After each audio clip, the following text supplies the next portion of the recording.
Hello दोस्तों, स्वागत है आपके अपने चैनल में। आशा करता हूँ आप सभी बढ़िया होंगे। तो आज हम 21वीं क्लास करेंगे, introduction of engine.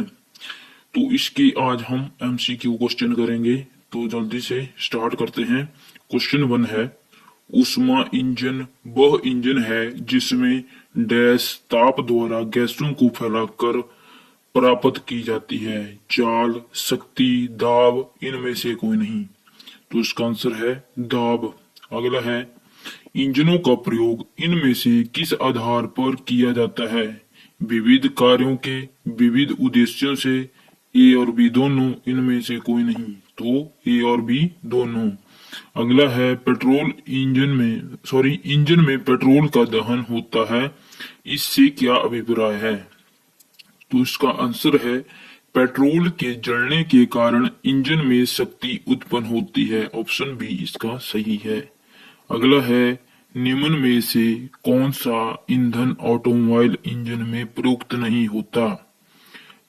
Petrol, diesel, कोयला, ये सभी। तो आंसर है इसका कोयला। अगला है, एक्सटर्नल कंबशन इंजन में ईंधन जलाने का स्थान होता है बहुत कम, गोल, बड़ा, इनमें से कोई नहीं। तो एक्सटर्नल कंबशन इंजन में ईंधन को जलाने के लिए बड़ा स्थान होता है। अगला है, एक्सटर्नल कंबशन इंजनों में गैसें इनमें से क्या करती है? तो इंजन यंत्रावली से अंतक्रिया। ऑप्शन ए इसका सही है। अगला है कि इनमें से कौन सा इंटरनल कंबशन इंजन का प्रकार है? भाप engine, turbine engine, diesel engine, इनमें से कोई नहीं। तो इसका आंसर है option number C, diesel engine. अगला है, इंटरनल कंबशन इंजन स्टार्ट होता है कम समय में, तुरंत, काफी देर में, इनमें से कोई नहीं। तो आंसर है ऑप्शन ए, कम समय में इंटरनल कंबशन इंजन स्टार्ट होता है। 9वां क्वेश्चन है, इंटरनल कंबशन इंजन गैसीय इंजन इनमें से किसका ईंधन रूप में उपयोग करता है? कोल गैस, बायोगैस, प्राकृतिक गैस, उपरोक्त सभी। तो इसका आंसर है ऑप्शन डी, उपरोक्त सभी। अगला क्वेश्चन है 10वां, इंटरनल कंबशन इंजन में उत्सर्जित करने का कार्य इनमें से किस प्रकार होता है? प्रथम, रासायनिक ऊर्जा ऊष्मीय ऊर्जा में परिवर्तित होती है, फिर ऊष्मीय ऊर्जा यांत्रिक ऊर्जा में परिवर्तित होती है, यांत्रिक ऊर्जा वाहन को प्रचालित करती है। तो आंसर है इसका डी, ऑप्शन डी, सभी, उपरोक्त सभी। अगला है, इंटरनल कंबशन इंजन में सक्शन स्ट्रोक के दौरान कौन सी प्रक्रिया होती है? तो सिलेंडर में पेट्रोल का सक्शन, सिलेंडर में डीजल का सक्शन, सिलेंडर में पेट्रोल तथा वायु का सक्शन, केवल हवा का सक्शन। तो इनमें से आंसर है ऑप्शन नंबर डी, केवल वायु का सक्शन होता है। अगला है, इंटरनल कंबशन इंजन का कौन सा भाग ऊर्जा का भंडार कहा जाता है? क्रैंकशाफ्ट, केमशाफ्ट, कंपन डैम्पर, फ्लाईव्हील। ऑप्शन डी इसका सही है। अगला है, सिलेंडर में उच्च सीमा तथा निम्न सीमा कहलाती है। तो उच्च सीमा टॉप डेड सेंटर और निम्न सीमा BDC, bottom dead centre, TDC तथा बीडीसी। ऑप्शन सी इसका सही है। अगला है 14वां क्वेश्चन, कि गैस के फैलने पर पिस्टन चलता है। तो गैस के फैलने पर पिस्टन किस दिशा में चलता है? तो आंसर है इसका ऑप्शन नंबर ए, टीडीसी से बीडीसी की ओर।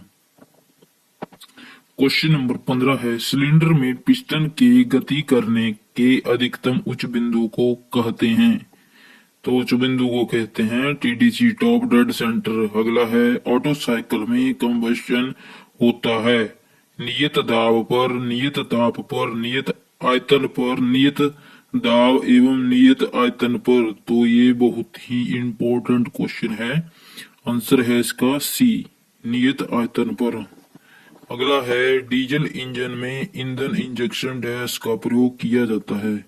Pump, carburettor, governor, motor. तो इंजेक्शन के लिए पंप का प्रयोग किया जाता है। अगला क्वेश्चन है, नीचे दिए गए ऑटो चक्कर पर आधारित इंजन की पीवी डायग्राम में 2-3 प्रक्रम किस प्रकार को प्रदर्शित करता है? 2 और 3 क्या प्रदर्शित करता है? तो ये करता है suction stroke, compression stroke, power stroke, इनमें से कोई नहीं। तो ये कंप्रेशन स्ट्रोक प्रदर्शित करता है। अगला क्वेश्चन है कि स्पार्क इग्निशन इंजन में ईंधन के रूप में प्रयोग होता है? पेट्रोल, गैस, डीजल, एयर और फ्यूल का मिक्सचर। तो आंसर है इसका डी, पेट्रोल और वायु का मिक्सचर। अगला है कंप्रेशन इग्निशन इंजन में डैश का दहन होता है? तो पेट्रोल, डीजल, ये भी दोनों, इनमें से कोई नहीं। तो कंप्रेशन इग्निशन इंजन में जो दहन होता है वो डीजल का होता है। अगला है 21वां क्वेश्चन है, सक्शन स्ट्रोक में पिस्टन टीडीसी से किस ओर चलता है? कनेक्टिंग रॉड, वाल्व, बीडीसी, इनमें से कोई नहीं। तो आंसर है इसका टीडीसी से बीडीसी की ओर पिस्टन मूव करता है। उसके बाद है, निम्न में से किस स्ट्रोक में इंजन को शक्ति प्राप्त नहीं होती? सक्शन, एग्जॉस्ट, इनमें से कोई नहीं, ये भी दोनों। तो ऑप्शन है इसका ए और बी दोनों। और शक्ति किस स्ट्रोक में प्राप्त होती है? पावर स्ट्रोक में। अगला है, द्रव्य मिश्रण को जलाना किस स्ट्रोक के अंतर्गत आता है? Power stroke, suction stroke, exhaust stroke, compression stroke. तो आंसर है इसका द्रव्य मिक्सचर को जलाना पावर स्ट्रोक के अंतर्गत आता है। अगला है, कंप्रेशन स्ट्रोक में पिस्टन चलता है? तो कंप्रेशन स्ट्रोक में पिस्टन जो चलता है वो बीडीसी से टीडीसी की तरफ, या इसका आंसर ए और बी दोनों भी हो सकते हैं, क्योंकि बीडीसी से टीडीसी ऊपर की ओर भी मूव कर रहा है। तो ए और बी दोनों हो सकते हैं। अगला है, पावर स्ट्रोक में द्रव्य मिक्सचर को क्या करते हैं? जलाया जाता है। अगला है, एक 2 स्ट्रोक साइकिल इंजन एक पावर स्ट्रोक बनाता है? क्रैंक शाफ्ट के प्रत्येक चक्कर में पावर स्ट्रोक बनाता है।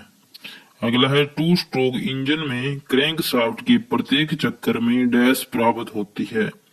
पावर, दहन, सक्शन, ये सभी। आंसर है इसका ये सभी। क्वेश्चन नंबर 28 है, 2 स्ट्रोक इंजन में ईंधन को क्रैंक केस से सिलेंडर में भेजने के लिए प्रयुक्त पोर्ट है? Inlet port, spark plug port, transfer port, exhaust port. तो आंसर है इसका ट्रांसफर पोर्ट। अगला है, 2 स्ट्रोक इंजन में 4 स्ट्रोक इंजन की अपेक्षा दोलन होता है? कम, अधिक, बराबर, इनमें से कोई नहीं। तो कम होता है। 2 स्ट्रोक इंजन में 4 स्ट्रोक की अपेक्षा दोलन कम होता है। अगला है, एक 4 स्ट्रोक डीजल इंजन की पावर साइकिल 4 स्ट्रोक में पूरी होती है? 4 स्ट्रोक डीजल इंजन में सक्शन स्ट्रोक के दौरान पिस्टन उत्पन्न करता है? गैस, केवल ईंधन, केवल स्वच्छ हवा, वायु तथा ईंधन का मिश्रण। तो आंसर है इसका ऑप्शन सी, केवल स्वच्छ हवा। अगला है, कंप्रेशन का सूत्र क्या है? तो इसका ऑप्शन डी सही है। अगला है, क्लीयरेंस आयतन के लिए इंजन की उपयुक्त स्थिति। तो आयतन के लिए, क्लीयरेंस आयतन के लिए सिलेंडर में टीडीसी पर पिस्टन जो स्थान ऊपर बच जाता है उसको ही क्लीयरेंस आयतन कहते हैं। अगला है, 4 स्ट्रोक इंजन में केम शाफ्ट की स्पीड होती है? तो 4 स्ट्रोक इंजन में केम शाफ्ट की स्पीड जो होती है वो क्रैंक शाफ्ट की स्पीड की 2 गुनी होती है। ऑप्शन ए इसका सही है। अगला है, इग्निशन टाइमिंग सेट की जाती है? इंपॉर्टेंट है, टीडीसी पर कंप्रेशन स्ट्रोक के प्रारंभ में की जाती है। अगला है, opposite piston two stroke engine में डैश क्रैंक शाफ्ट प्रयुक्त होती है, तो होती है 2। अगला है जल शीतलित इंजनों के सिलेंडर में बने वाटर जेक्टों में क्या होता है, क्या रहता है? तो आंसर है इसका ए, जल का निरंतर परिचालन। अगला है इंजन की ओवरहीटिंग का कारण, फ्यूल लीकेज, कमजोर compression, low dynamo shaft RPM, deflector injector. तो आंसर है इसका ऑप्शन बी, डिफ्लेक्टर इंजेक्टर। अगला क्वेश्चन है 38वां, इंजन के अधिकतम ईंधन खपत का कारण, इंजन ब्लॉक में scale formation, deflective dynamo, fuel leakage, उच्च तेल स्तर। तो ईंधन की खपत का कारण है फ्यूल लीकेज। अगला है वाहनों की क्रियाशील अवस्था में चाल को मापा जाता है, तो चाल को किसके द्वारा मापा जाता है? स्पीडोमीटर को से। अगला है चलते समय चलते वाहन की गति को कौन सा मीटर दर्शाता है? तो ये स्पीडोमीटर दर्शाता है। अगला है नीचे दिए गए एक्स किसको प्रदर्शित करता है? तो ये हेयर स्प्रिंग है। अगला है कि डैश यंत्र का पिनियन अलार्म घंटी के समान अनुपातिक गियर के द्वारा वाहन की तत्कालिक किलोमीटर प्रति घंटा में तथा वाहन द्वारा चलित कुल दूरी दर्शाता है, तो यह है टैकोमीटर। अगला है टैकोमीटर का उपयोग किया जाता है रेसिंग कारों में, बड़े गियर अनुपात वाले वाहनों में, ए और बी दोनों, उपरोक्त में से कोई नहीं। तो इसका है सी, ए और बी दोनों। अगला क्वेश्चन है वाहनों के द्वारा तय की गई दूरी को डैश दर्शाया जाता है, तो ओडोमीटर दर्शाता है वाहन के द्वारा तय की गई दूरी को। अगला है ओडोमीटर वाहन में इनमें से किसकी सहायता से क्रिया कर पाने से सक्षम हो पाते हैं? तो इसका है ए बी दोनों, गियर बॉक्स की मुख्य शाफ्ट लचीले केबल से।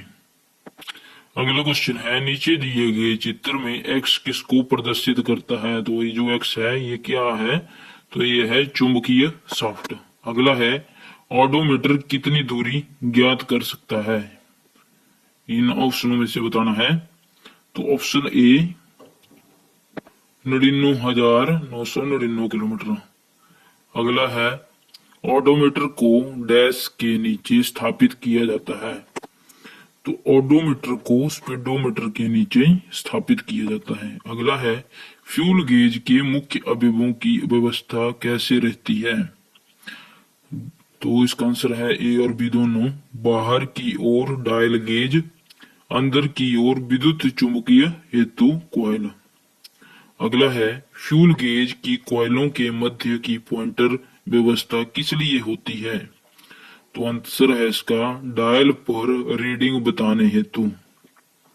अगला क्वेश्चन है किस गेज से फ्यूल टैंक में फ्यूल स्तर की जानकारी मिलती है? Fuel gauge, oil gauge, odometer, इनमें से कोई नहीं।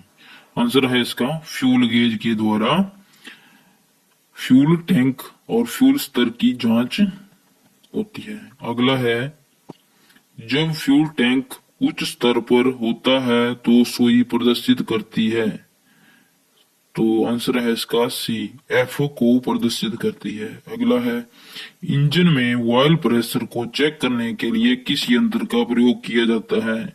तो इसका आंसर है ऑयल प्रेशर गेज का प्रयोग करते हैं। अगला है चित्र में दिए गया, जो चित्र में दिखाया रहा है ये क्या है? तो ये है वाटर कूलेंट टेम्परेचर। क्वेश्चन अगला है 55, इंजन युक्त वाहनों में पर व्यवस्थित कार्यकी का घोतक इनमें से क्या है? संकेत, मापक, ए बी दोनों। आंसर है इसका सी, ए और बी दोनों। अगला है वाहनों के परिचालन में इनमें से किसकी विशेष भूमिका होती है? डीजल इंजन, मापक, संकेतक, ये सभी। तो आंसर है इसका ये सभी। अगला है वाहनों में मापकों का उपयोग निम्न में से किसके लिए किया जाता है? गति जानने हेतु, ईंधन की स्थिति जानने के लिए, शाफ्ट चाल मापन हेतु, इनमें से कोई नहीं। आंसर है इसका डी, इनमें से कोई नहीं। अगला है निम्न में से कौन इंजन की व्यवस्था को स्पष्ट अभिव्यक्त प्रदान करता है? संकेतक, मापन प्रणाली, ए और बी दोनों, इनमें से कोई नहीं। आंसर है इसका सी, ए और बी दोनों। अगला है स्वचालित वाहनों में संकेतों का संयोजन किस उद्देश्य से किया जाता है? तो आंसर है इसका असुविधा से बचने के लिए। क्वेश्चन नंबर 60 है गियर शिफ्ट स्थित संकेत की व्यवस्था वाहनों में कहाँ होती है? तो आंसर है इसका ए और बी दोनों। गियर लीवर के ऊपर, डैशबोर्ड पर। अगला है गियर शिफ्ट स्थिति संकेत की वाहन में भूमिका किस प्रकार से दिखती है? तो इसका ए और बी दोनों। गियर का परिवर्तन व्यवस्थित रूप से दर्शाकर वाहन परिचालन सुचारू रूप से में करके, ए और बी दोनों इसका सही है। अगला है वाहनों में सुरक्षा के दृष्टिकोण से बेल्ट धारण करने का संकेत देती है। तो कौन सी है? सीट बेल्ट चेतावनी लाइट। अगला है सीट बेल्ट अपनी उपयोगिता किस रूप में सिद्ध करती है? सुरक्षा युक्ति के रूप में, गंभीर चोटों से सुरक्षा भाग जगाने में, ये सभी। आंसर है इसका डी, ये सभी। क्वेश्चन नंबर 64 है वाहनों की स्थिर अवस्था या पार्किंग में ब्रेक आरोपित करने का संकेत डैशबोर्ड पर दर्शाया जाता है। तो पार्किंग ब्रेक एंगेजमेंट चेतावनी लाइट द्वारा। अगला है वाहनों में आंतरिक अव्यवस्था को डैशबोर्ड पर स्थिति डैश द्वारा दर्शाया जाता है। इंजन अवस्था चेतावनी लाइट। अगला है गियर बॉक्स में कौन कौन सी गियर बदलने की स्थितियां होती है? फॉरवर्ड, रिवर्स, न्यूट्रल, ये सभी। आंसर है इसका डी, ये सभी। अगला है नीचे दिए गए चित्र में संकेतिक में से किसको प्रदर्शित करता है? हेडलैम्प को, पार्किंग ब्रेक को, साइड शीशे को, ईंधन स्तर को। तो चित्र में जो दर्शा रहे हैं वो पार्किंग ब्रेक है। अगला है वाई लेवल को चेक करने के लिए प्रयोग किया जाता है। तो वाई लेवल को चेक करने के लिए डिपस्टिक का प्रयोग किया जाता है। अगला है इंजनों को उपयोग के पश्चात क्रियाशील अवस्था से स्थिर अवस्था में लाने के लिए इनमें से किसकी आवश्यकता पड़ती है? तो बंद करने की आवश्यकता पड़ती है। अगला है 17वां क्वेश्चन इंजन की बंद अवस्था में इनमें से क्या लाभ है? ऊर्जा के रूप में ईंधन की बचत, इंजन के अवयवों की सुरक्षा, ए और बी दोनों। तो ये थे टोटल 70 क्वेश्चन। आशा करता हूँ आपको वीडियो पसंद आई होगी। पसंद आई है तो लाइक करें, चैनल पर नए हैं चैनल को सब्सक्राइब कर लें। धन्यवाद।